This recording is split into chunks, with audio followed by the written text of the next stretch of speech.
Meu irmão, minha irmã, paz e bem para você.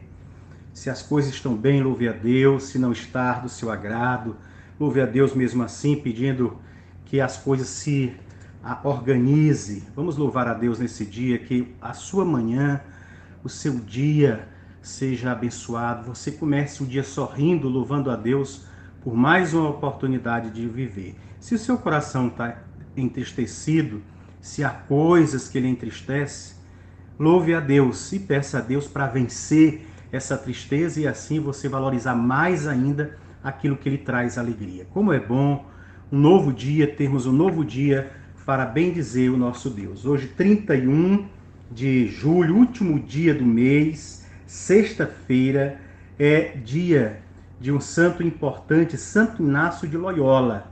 Ele nasceu em Loyola, na Espanha, na infância.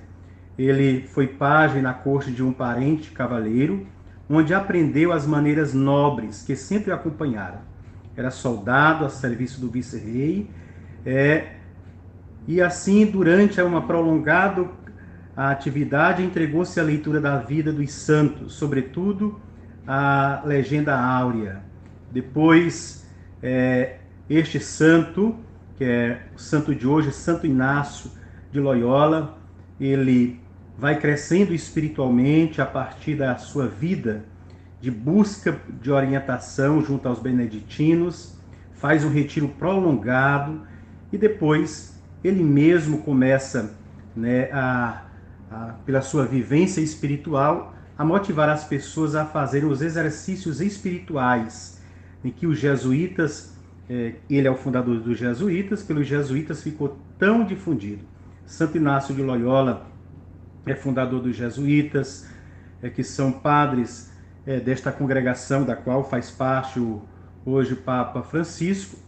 São padres estudiosos que se dedicam às faculdades, às ciências, de um modo muito especial, a estarem no meio científico como presença de Deus. Os jesuítas fundaram muitas faculdades em torno do mundo e assim também tiveram a sua participação aqui no Brasil. Então, lembremos de Santo Inácio de Loyola nesse dia de hoje. Também, na data de hoje, em 1609, era a libertação dos índios aqui no Brasil. E na data de hoje, em 1920, é lançado por Gandhi a campanha de desobediência civil na Índia. Vamos, portanto, com essas motivações, neste último dia do mês de julho, louvar ao Senhor pela a nossa vida e vamos fazer isso escutando a palavra de Deus. De já, eu agradeço a você que faz do seu café da manhã a sua primeira atividade, a escuta da palavra de Deus, a você que faz os seus exercícios escutando este áudio. Agradeço, peço que você multiplique para outras pessoas. Convide também as pessoas a se inscreverem no nosso canal de evangelização. O evangelho de hoje que nós vamos escutar é o evangelho de São Mateus, capítulo 13, os versículos do 54 ao 58, que diz: Naquele tempo, dirigindo-se para a sua terra, Jesus ensinava na sinagoga, de modo que ficavam admirados e diziam: De onde lhes vem essa sabedoria e esses milagres? Não é ele o filho do carpinteiro? Sua mãe não se chama Maria? E seus irmãos não são Tiago, José, Simão e Judas? E suas irmãs não moram conosco? Então, de onde lhe vem tudo isso? E ficaram escandalizados por causa dele. Jesus, porém, disse: Um profeta só não é estimado em sua própria pátria e entre sua família. E Jesus não fez ali muitos milagres, porque eles não tinham fé. Palavra da salvação, glória a vós, Senhor. Vamos partilhar desta palavra que nós escutamos, para melhor compreendermos e assim testemunhar no nosso dia a dia. Em Nazaré, o povoado da infância de Jesus causou espanto, se espantaram pela sabedoria de Jesus, que, tendo sido criado lá e saíram depois e retornando, as pessoas não só escutam falar, mas também veem a sabedoria. A estimação que a exposição de Jesus causou entre os seus contemporâneos ali de Nazaré foi uma admiração de escândalo. era comum a mentalidade da aldeia, que não entende como um dentre eles possa ser diferente, tão superior aos outros. Isso não é de nos admirar.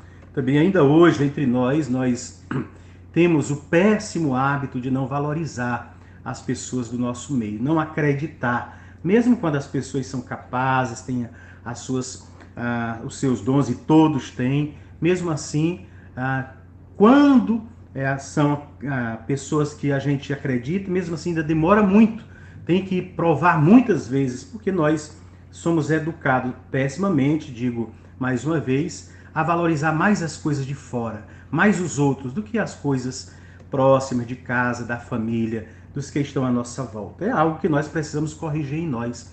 Se nós não valorizarmos, começarmos pela valorização de nós mesmos, nós não vamos saber valorizar de forma sadia as outras pessoas e as outras coisas. Portanto, continuemos com a nossa reflexão do Evangelho de hoje, né? Que nós escutamos. Como nós falamos, nós mesmos não entendemos como uma pessoa que convive conosco possa ser superior a nós, ou possa ser dotado de qualidades excepcionais. E por esse motivo, abandonamos, deixamos sozinho, quando não perseguimos e difamamos abertamente. Se você se examinar com vago rigor, não seria nada estranho que encontrasse em sua vida e em sua conduta algumas manifestações dessa dissimulada inveja. O Evangelho fala disso, para que nós, escutando que Jesus passou por essa experiência, nós nos preparemos também para passarmos por ela, e de preferência que quebremos em nós esse círculo vicioso de não valorizar as pessoas que estão à nossa volta. O Evangelho também fala-nos dos irmãos, podemos colocar aqui entre aspas, de Jesus. Assim são chamados parentes mais próximos de Jesus. Ainda que Mateus coloque aqui irmão, devemos entender como irmãos, como filhos de Maria, mas apenas Jesus. Os demais são parentes próximos, como por exemplo, primos, que em hebraico e em aramaico chama-se também de irmãos. Assim, por exemplo, a própria Bíblia nos dá este exemplo. Lá em Gênesis 13:8, Abraão, falando com o sobrinho Lote, diz-lhe: não haja discórdia entre mim e ti, pois somos irmãos. Para lembrar, mais uma vez, dá o exemplo da própria Bíblia, que em outras passagens, os parentes são tratados como irmãos. Que Maria não teve mais filhos depois de Jesus Cristo, não só é dogma de fé, a virgindade perpétua de Maria, mas também é biblicamente manifestado, uma vez que o próprio Evangelho dá o nome de mãe desses mesmos, os quais agora chama de irmão do Senhor. Ao falar da crucificação do Senhor, indica como presente ao ato Maria, mãe de Jesus, lá em João 19:25, e depois Maria, mãe de Tiago e José, lá em Mateus 27:51 e em Marcos 15:40. Só para nós compreendermos que às vezes ainda há aqueles entre nós que quando leem ou escutam não compreendem desta forma. Então, citando a própria Bíblia. Depois, quero ressaltar para a nossa reflexão também esta frase: e por causa da falta de confiança deles, operou ali poucos milagres. Os compatriotas de Jesus, habitantes de Nazaré, ficaram simultaneamente admirados diante da sabedoria de Jesus, a quem tinham conhecido desde menino e adolescente, sem descobrirem nele nada de notável. E de repente, eis que agora Jesus se apresenta como mestre. De onde lhe vem tal sabedoria? É a pergunta que fazem. A reação psicológica de seus compatriotas foi de repulsa ou de rejeição e de escândalo. Desprezaram-no, chamando-o de filho do carpinteiro, pretendendo dizer com isto: nada mais és que um filho de um pobre artesão que não pôde dar estudos superiores. Então, como é que agora te mostras com tanta sabedoria?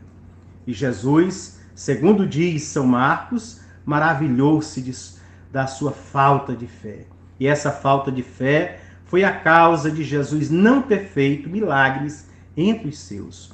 Por causa daquela incredulidade, Jesus deixou os seus e foi pregar nos arredores. Que Deus abandone o homem é o maior castigo que ele pode dar. Peça ao Senhor que nunca se afaste de você, que nunca o abandone. Para isso, ponha como contrição sua fé e confiança sincera no Senhor.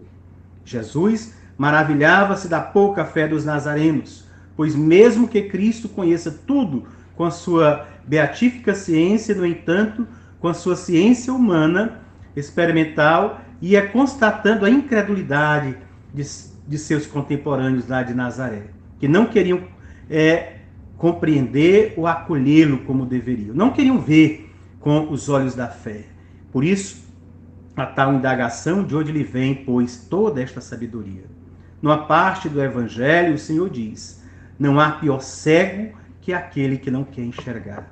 Quantas vezes o Senhor nosso Deus nos mostra sua vontade e nós nos empenhamos em não vê-la, talvez porque contrarie nossas preferências e inclinações, nossa soberba e nosso egoísmo. Também assim, podemos dizer destes seus conterrâneos que não a acolheram de imediato, em vez de se alegrarem, porque um deles agora se mostra com a capacidade de ajudá-los, se colocam e se fazem escandalizados.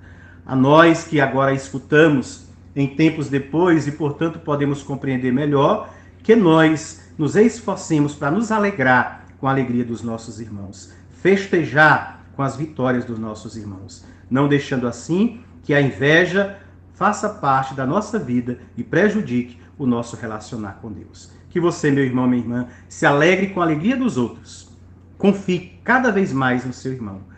Manifeste a sua alegria pelos dons que as outras pessoas têm, confiando também nos seus dons, nas suas vitórias, porque assim Deus lhe dará. Fiquem em paz, partilhe este áudio, convide as pessoas a se inscreverem no nosso canal. E lembrando que domingo, às 7 da manhã e às 18 horas, a missa na Igreja Matriz, você é convidado a participar conosco. Fique em paz e que Deus sempre te abençoe. Em nome do Pai, do Filho e do Espírito Santo.